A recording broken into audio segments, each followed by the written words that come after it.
So,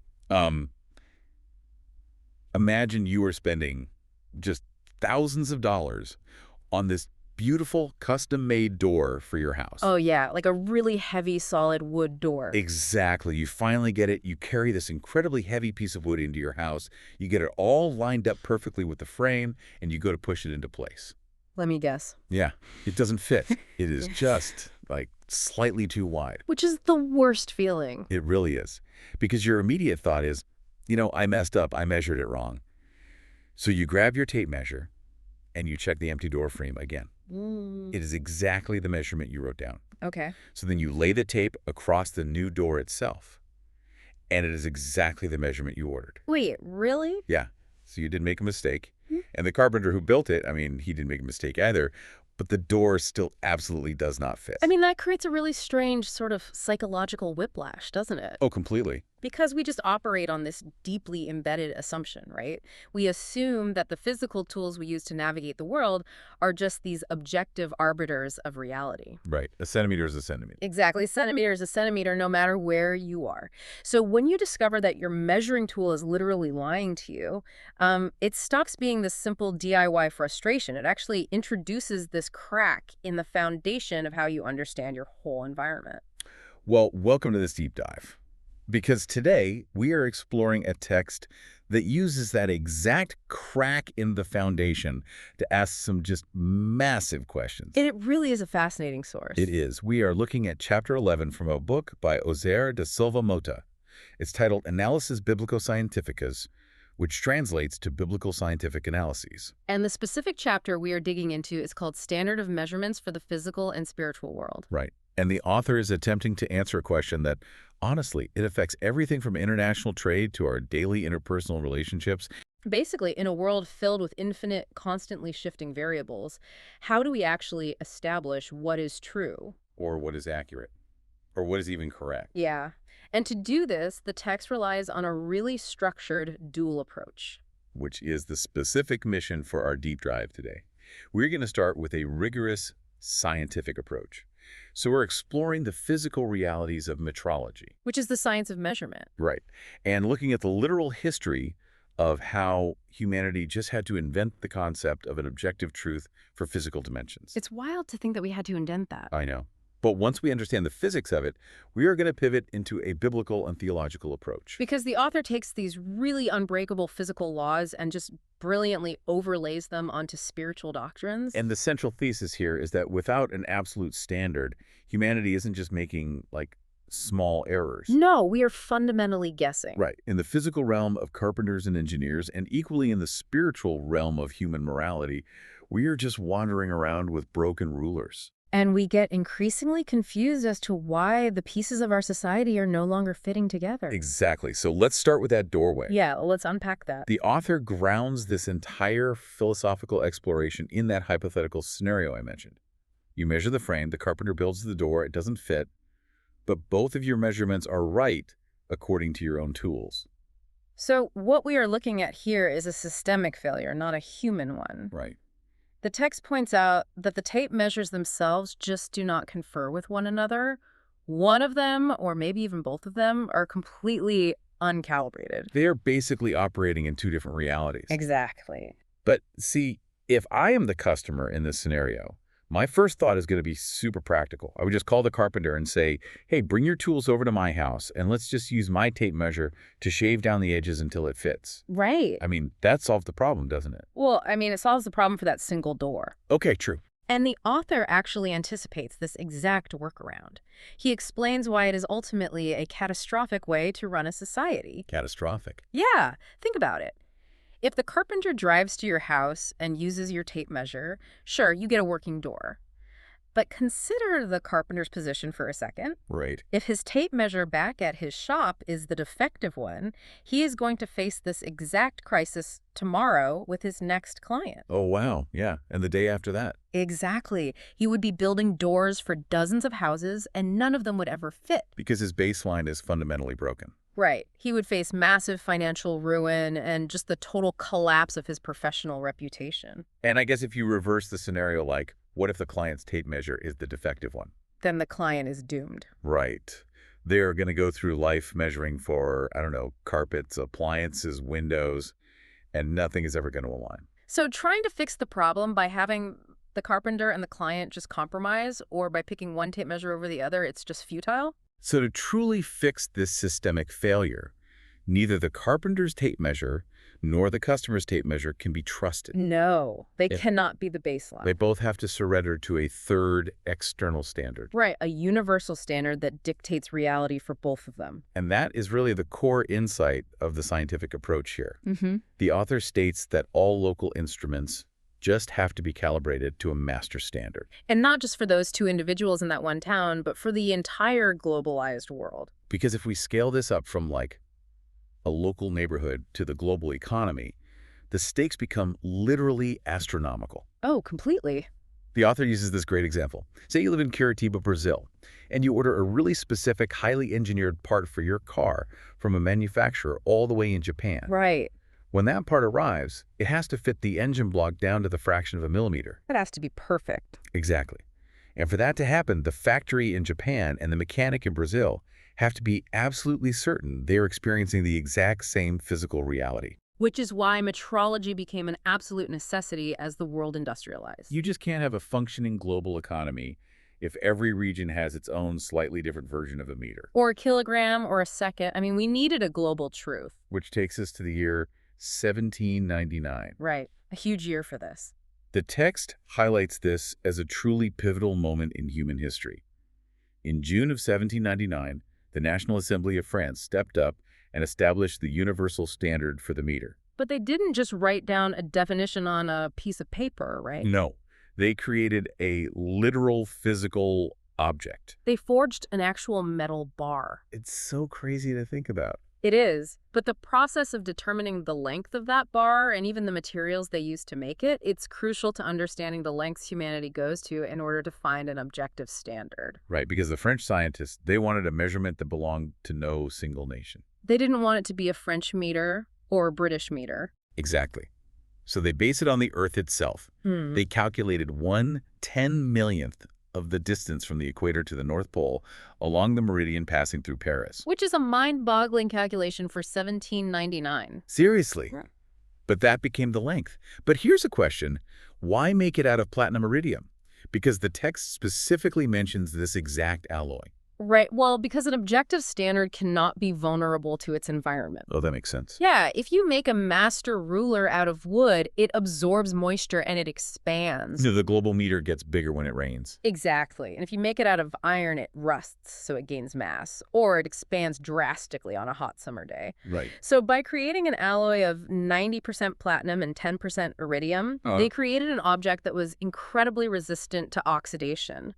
And it had a remarkably low coefficient of thermal expansion. A wooden warp. Right. And this bar was locked away in a vault in the International Bureau of Weights and Measures. In France. Yes. Right. And for over a century, that single physical object in France literally was the meter. Every single tape measure on Earth was just a distant echo of that one metal bar. That's a great way to put it. If you wanted to manufacture an accurate ruler anywhere in the world, your factory's master tool ultimately had to trace its calibration back to that specific vault in Paris. The author notes how laboratories around the world created these secondary standards, basically highly accurate copies, Right. and those were periodically checked against the primary platinum iridium bar. But of course, science eventually hit a wall with this method. Oh, absolutely. The text brings us forward to this massive metaphysical and scientific leap in 1984. Because even a platinum iridium bar in a temperature-controlled vault is still made of physical atoms. And physical matter always degrades eventually. Exactly. What if there is a microscopic scratch when someone handles it? What if an earthquake damages the vault? You lose the global truth. Right. Physical objects are just subject to the chaos of the universe. So in 1984, the Geneva Conference on Weights and Measures realized something huge. What was that? As our technology advanced, we're talking specifically in fields like aerospace and computing, we needed a level of precision that a physical metal bar simply could not provide. The margins of error were just too big for modern science. Yeah.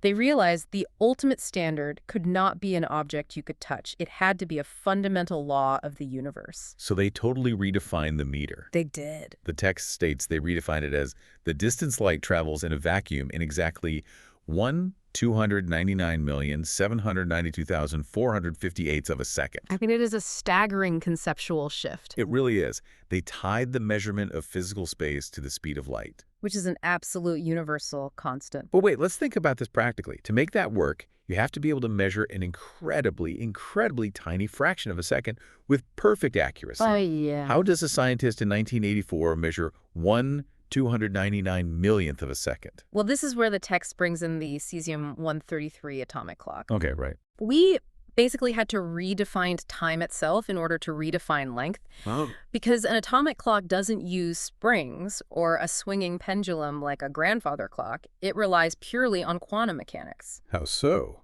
Well, when a cesium-133 atom is in its ground state, it transitions between two very specific energy levels.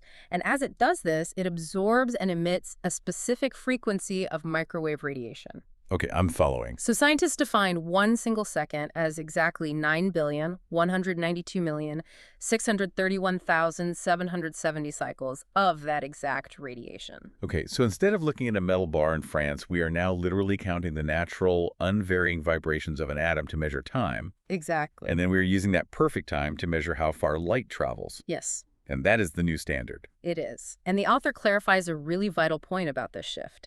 The redefinition in 1984 did not change the actual real-world length of the standard meter. Right. The door frame we talked about earlier, it is the exact same size. Nothing shrunk. No. What this quantum leap did was allow that length to be duplicated with incorruptible precision anywhere in the universe. Because you no longer have to fly to Paris to check your ruler. Yep. If you have a cesium-133 atomic clock and a vacuum chamber, you can pull the absolute truth of the meter right out of the fabric of the universe. Whether you're in a laboratory in Brazil or, I don't know, on a space station orbiting Mars. It completely democratized access to the absolute standard while simultaneously making it totally indestructible. Which is brilliant. And to bring this back down to earth, the author mentions the role of Inmetro in Brazil. Right, the National Institute of Metrology, Quality, and Technology. Exactly. They act as the local gatekeepers for this. So when you go to a hardware store in Curitiba and you buy just a regular tape measure, Inmetro is the governing body that ensures the manufacturing chain of that specific plastic tape measure can be traced all the way back with absolute mathematical certainty to the speed of light in a vacuum. Yes. And this extensive scientific groundwork we've just laid out leads us directly into the philosophical pivot of the text. Right, because the science is just the setup. Exactly. After explaining atomic clocks and platinum Mars, the author poses a very simple, profound question to the reader. Which is, what actually is measuring? Yeah. And the answer the text provides is almost deceivingly simple. Measuring is simply comparing. Just comparing. That's it. It is a profound realization when you break it down. Think about the numbers we use every day. If I tell you a building is 15 long or that a person is 1.86 tall, those numbers mean absolutely nothing on their own. Right, because there is no intrinsic property in nature called 15ness. No. The number is just a ratio. If I say I am 1.86 meters tall, I am just telling you how many times larger I am than the universal standard. Exactly. I am stating my relationship to the objective truth. Precisely. Measurement is entirely relational, but this highlights a fascinating paradox that the author explores. The paradox of access. Yes. We have spent all this time establishing the absolute necessity of the primary standard, the speed of light, the atomic clock. Right. But the paradox is that in our daily lives, literally none of us actually have direct access to that primary standard. Oh, totally. I certainly don't have a vacuum chamber and a laser in my garage to check if a piece of lumber is the right length. Right. No one does. The text emphasizes that humanity navigates the physical world using secondary rulers. Like the tape measure in the carpenter's tool belt. Or the plastic ruler in a middle school classroom. These are all secondary. They're functional proxies. And we use them entirely based on trust. Completely. I trust the Inmetro seal on the packaging. Ew. I trust that somewhere way up the chain of command, a highly trained expert calibrated the machines that printed the little black lines on my plastic ruler, aligning them with the primary standard. So we have established a complete, highly functional system for the physical world. a necessary primary standard that is incorruptible, and accessible secondary standards that we trust to carry that truth to us locally. And this is exactly where the deep dive crosses the bridge, because now we have to look at the biblical and theological approach. This is where it gets really interesting. The author takes this entire airtight framework of physical metrology, and he asks the ultimate question. If we put this much effort, this much scientific rigor into making sure a car part from Japan fits an engine in Brazil, how are we supposed to measure abstract realities? Right. How do we measure human behavior? Exactly. Where is the atomic clock for justice? Or where is the platinum iridium bar for integrity? Or love? Or morality? In a world full of just completely conflicting moral philosophies and cultural norms, the author uses this scientific necessity to argue for a theological absolute. Because if physical chaos ensues without a standard meter, then spiritual and moral chaos has to ensue without a standard for humanity. Right. To introduce this spiritual standard, the author centers the text on a specific biblical verse. It is from the Apostle Paul's first letter to the Corinthians, chapter 11, verse 1. A very famous verse. Paul writes to this early community of Christians, and he gives them a very direct instruction. He says, "Be imitators of me as I am of Christ." Let's apply the metrology framework directly to this verse. The author is positioning Jesus Christ as the absolute primary standard of the spiritual realm. So Christ is the speed of light in a vacuum. Exactly. He is the ultimate baseline for truth, for purity, unselfish love, and justice.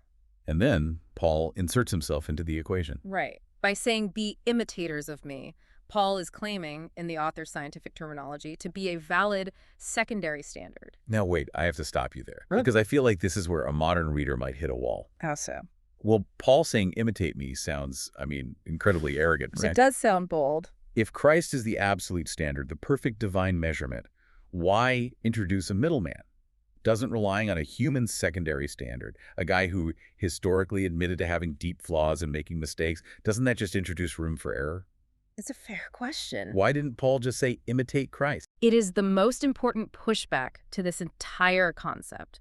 And the text provides a deeply logical reasoning for it, and it goes right back to that paradox of access we just talked about. Okay, explain that. Think about the early Christians in Corinth. You have to understand the context. This was a messy, chaotic, highly pagan city. A lot of conflicting values. Tons of them. These new believers did not yet have the spiritual maturity, the historical proximity, or the deep theological framework to fully comprehend and literally calibrate their daily lives directly to the absolute standard of Christ. So Christ was this abstract, immense reality to them. Right. He was the atomic clock in Geneva, and they just didn't have the scientific equipment to read it yet. Exactly. That's the perfect analogy. They needed something visible. They needed a tape measure they could literally watch and interact with every day. Something in their local language. Yes. Paul was offering himself as an accessible proxy. But to your point about arrogance and human flaw, Paul's claim is entirely dependent on the second half of his sentence. As I am of Christ. Right. He isn't claiming to be the source of the measurement. Ah, I see. He is asserting that he has meticulously subjected his own life, his reactions, his teachings, his sacrifices to the primary standard. He is a calibrated tool. Yes. The en-metro analogy from the text works perfectly here. Because when you see the en-metro seal on a tool, the seal isn't saying, this plastic tape measure is the absolute source of truth. No, the seal is saying, this tool has been tested. If you use it, you will arrive at the truth. So Paul is basically telling the Corinthians, my life carries the seal of the primary standard. If you observe how I handle suffering, how I show grace, and how I repent when I fail, you are indirectly comparing your life to Christ's measurements. That is exactly it. And Paul is not an isolated anomaly in this theological framework. The author argues that throughout history, God has strategically established these secondary standards whenever the absolute standards seem too distant. Or when the society was just too chaotic to grasp it directly. Right. The text gives us two massive historical examples to illustrate this. The first is Moses. The Moses standard. Yes. And again, we have to look at the historical context of Israel at that time. You have a massive population of former slaves, fresh out of Egypt, wandering in the desert. They had no unified legal system. No shared objective morality at all, just chaos and whatever inherited Egyptian cultural norms they brought with them. They desperately needed a moral tape measure. They really did, and the author details how Moses was established by God as the ultimate baseline for all future prophets, lawmakers, and authorities over the nation. So Moses wasn't just a political leader. His teachings and the law delivered through him literally became the metric for truth. The text explains how this functioned practically for centuries. It's fascinating. If someone emerged 50 or 100 years later claiming to be a new prophet with a new message from God, Right. the society didn't just blindly accept it based on charisma. They had a rigorous measuring process. They had to calibrate the new guy. Yes, they laid his teachings alongside the established secondary standard of Moses. And if the new prophet's words contradicted the Moses standard, if the tape measures didn't confer, Then the new prophet was immediately rejected as uncalibrated and false. Moses was the officially sanctioned ruler for the law. and the second historical figure the author brings up is King David, establishing what we could call the David standard for governance and royalty. Right, because before David, the leadership of Israel was highly volatile. Very unstable. But the text notes that David achieved a unique calibration. He is described in Scripture as a man after God's own heart. Now, importantly, not because he was flawless. Oh, definitely not. Right. We know historically he had massive catastrophic moral failures. Right. But because his underlying trajectory, his deep repentance, and his reliance on God's grace set a perfectly calibrated baseline for what a king should be. And because of that calibration, David became the benchmark for hundreds of years. He really did. The author points out that if you read the historical books of the Bible, every single king of Israel and Judah that came after him was subjected to the David metric. Oh, that's true. The ultimate historical judgment of a monarch's entire life was almost always summarized by a simple comparison. Right. He did what was right in the eyes of the Lord, like his father David. Or, Oh. tragically, he did not do what was right, unlike David. David was literally the in metro seal for kingship. He was. What is remarkable is how these historical figures functioned exactly like the secondary laboratories distributed around the globe in the 1800s. Those laboratories in London or Washington didn't invent the meter. No, they just held a highly accurate copy of the platinum iridium bar from Paris so local manufacturers could access it. Right. Moses and David were not the primary standard, but they were the approved, reliable reference points for their generations. Exactly. Now, this historical analysis is fascinating, but the author refuses to leave this as just a distant theology lesson. The deep dive pivots intensely toward you, the listener, right now. It gets very personal. It does, because if Moses, David, and Paul were the necessary secondary standards of the past, who is serving that function today? We are living in a highly globalized, incredibly complex, morally subjective world. Where are the tape measures now? The author provides a really sharp diagnosis of modern society here, and it circles right back to the parable of the carpenter's door. Okay, how so? The text argues that today, on a societal level, people are attempting to build lives, communities, and systems of justice, but the doors never seem to fit the frames. There is a persistent societal frustration. And why is that? Because we are using faulty tools. Exactly. The text explicitly diagnoses the problem. Modern society uses man himself and his philosophies as the standard. So we are basically practicing relativistic metrology. Yes, which is the equivalent of the carpenter in our first story, just throwing away his tape measure, Right. holding his hands a certain distance apart and deciding, well, this looks like a meter to me today. And if the customer complains, the carpenter just says, well, it's my personal truth of a meter. Right. It sounds completely absurd when applied to physical woodworking, but it is exactly how the author describes modern, moral, and spiritual behavior. Wow. People calibrate their sense of justice or purity or integrity by just comparing themselves to the culture around them. Or to people who seem slightly worse than they are. Right, like, I might lie occasionally, but at least I'm not doing what that guy's doing. Yes. We use a broken ruler to make ourselves feel like we measure up. And the author issues a severe warning about this. While people might sincerely believe their personal measurements are correct, just like the customer and the carpenter both thought they were right, in the context of an ultimate divine judgment, these arbitrary relativistic measurements will be proven totally defective. Right. A standard based on shifting human philosophy will fail when laid against the absolute standard. So how does the world escape this trap? How do people find the true measurements of love and truth if they don't have access to the primary standard? Here is the striking, intimidating conclusion of the text. Tell us. The author states that you are meant to be the secondary standard. The individual believer, the person listening right now. Yes. The author posits that in the modern era, the physical embodiment of the standard has been decentralized. Society is supposed to find its calibration by looking at you. I mean, that is a staggering amount of pressure. It really is. To back this up, the author points to two specific biblical imperatives. The first is Jesus' instruction in Matthew 5.15. It's the famous mandate to let your light shine before men so that they may see your good works. Right. And if we interpret that verse through the lens of metrology, letting your light shine takes on a much heavier meaning. It's not just about doing nice things. No, it is not just a call to be a polite citizen. It is an instruction to make your internal calibration completely visible to the public. Oh. It means reacting to hostility, reacting to greed, and suffering in a way that so perfectly mirrors the primary standard that others can literally use your life as a reference point. The second verse the text uses is Romans 12.2. Do not conform to the pattern of this world, but be transformed by the renewing of your mind, that you may prove what is the good, acceptable, and perfect will of God. Right. And the key word there is pattern. Yes, because the world offers a pattern.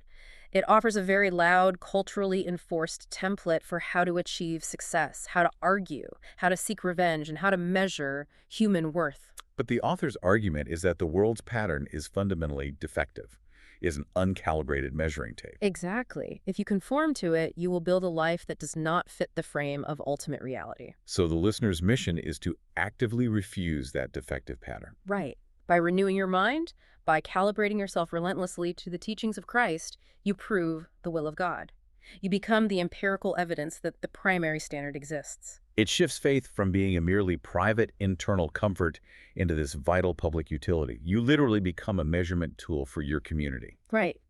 Now, discussing the theory of becoming a calibrated ruler for society is one thing. It sounds noble in a very abstract way. Sure. But how does a deeply flawed human being actually execute this in the real world, especially when the environment is hostile? It's the ultimate test. It is.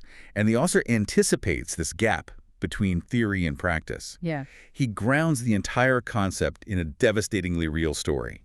It is an anecdote from a prison in Alabama. And honestly, a prison environment is the ultimate testing ground for this theory. Oh, completely. It strips away all polite societal pretense and academic philosophy. It is raw, confined human interaction, governed by severe scarcity and extreme power dynamics. So let's set the scene the author provides.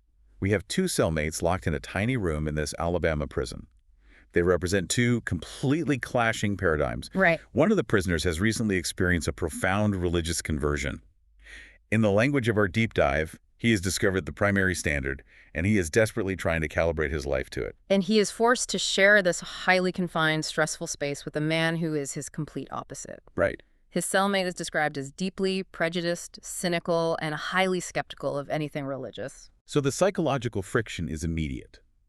The new Christian wants to talk about his faith, about the grace he's found, but the text details how he is met with utter hostility. Yeah, constant abuse. He is despised, humiliated, and verbally abused by his cellmate every single time he tries to share his experience. When you have to realize, the skeptical cellmate embodies the defective standard of the world. Right.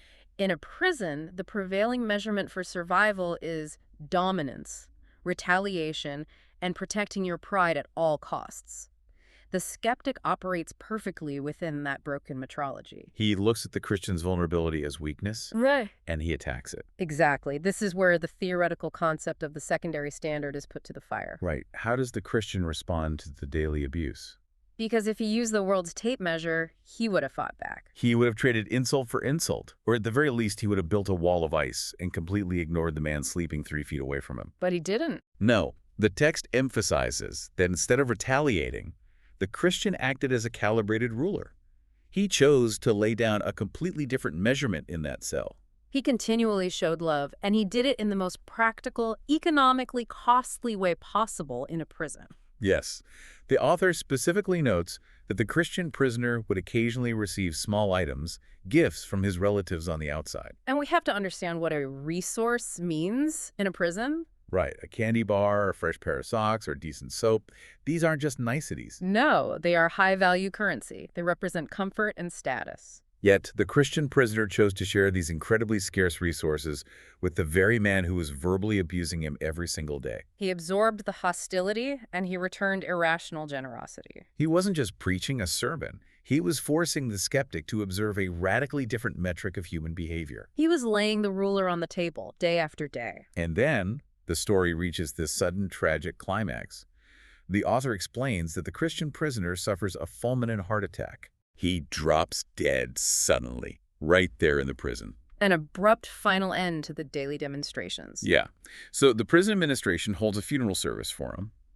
The chaplain is at the front of the room delivering a standard eulogy, trying to comfort the inmates. Right. And the author describes a moment that breaks the protocol of the entire service. Right in the middle of the chaplain's sermon, the skeptical, hostile cellmate suddenly stands up. Oh, wow. He interrupts the entire service, he points directly at the casket, and he shouts loudly enough for everyone in the room to hear. That is the only Jesus I ever knew. I mean, that single raw exclamation perfectly encapsulates the entire thesis of the author's text. It really does. Let's analyze exactly what that skeptical cellmate was admitting in that moment. He was admitting that he was blind to the primary standard. Right. The abstract theological concept of Jesus Christ meant absolutely nothing to him. He couldn't read the atomic clock.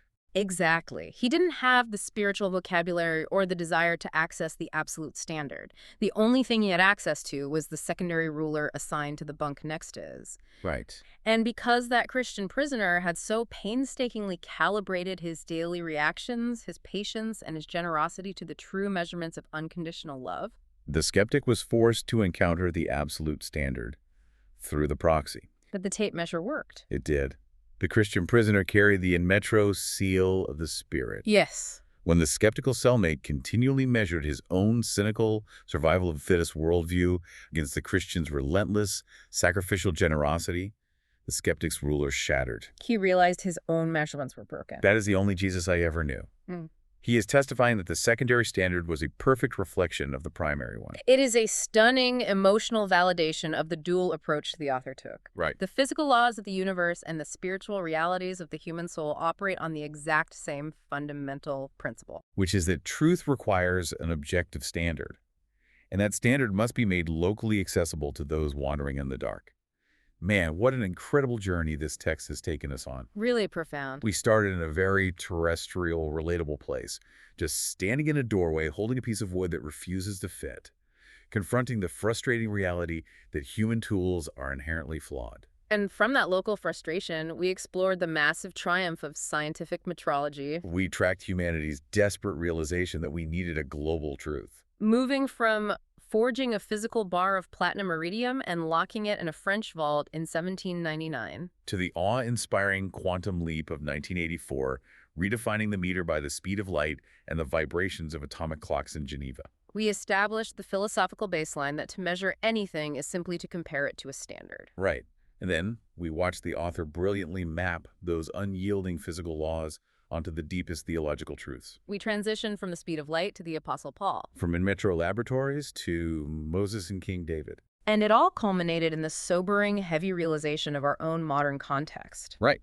The author argues convincingly that the responsibility of bearing the standard has not vanished. No, it has been passed down to us. We are meant to be the living, breathing, observable standards of truth, justice, and love for a society that is desperately trying to build a world using broken rulers. But before we completely wrap up this deep dive, there is a final critical warning from the author that we cannot ignore. Right. Right after recounting the emotional story of the Alabama prison, the author issues a strict plea to the reader regarding exactly what we are calibrating ourselves to. He urges profound diligence. The author warns that we must actively and consciously avoid becoming standards for what he terms the rudiments of this world. Because it is terrifyingly easy to casually absorb the values of the environment you are in. Oh, very easy. To pick up the world's broken tape measure without even realizing it. And to start letting your light shine for the wrong things. So ambition for grievance, for pride. Exactly. The author finishes the chapter by calling us back to that original, staggering quote from the Apostle Paul. Be imitators of me, as I am of Christ. It is not a static achievement. It is a call to constant, rigorous, daily self-calibration against the ultimate truth. Which leaves us with one final provocative thought for you, the listener, to mull over as you go about the rest of your day, making decisions and interacting with the people around you. Yeah. The author spent a lot of time talking about how the in-metro seal guarantees the accuracy of a physical tape measure. It proves, mathematically, that the tool has been tested against the absolute truth of the universe. Right. Imagine for a second that a spiritual auditor were to walk into your life right now, clipboard in hand, to inspect your internal measurements. What standard would they find you calibrated to? It's a heavy question. Think about your most instinctual daily reactions. Think about your patience when someone cuts you off in traffic or when a coworker undermines you. Think about your integrity in the moments when absolutely no one is watching. Are those minute-by-minute measurements matching the absolute standard?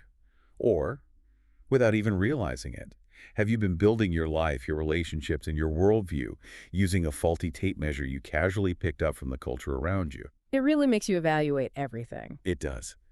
Thank you for joining us on this deep dive into the standards that shape our world, both the physics we can measure and the spiritual truths we must embody. Keep questioning the tools you use, keep measuring what truly matters, and keep calibrating yourself to the truth.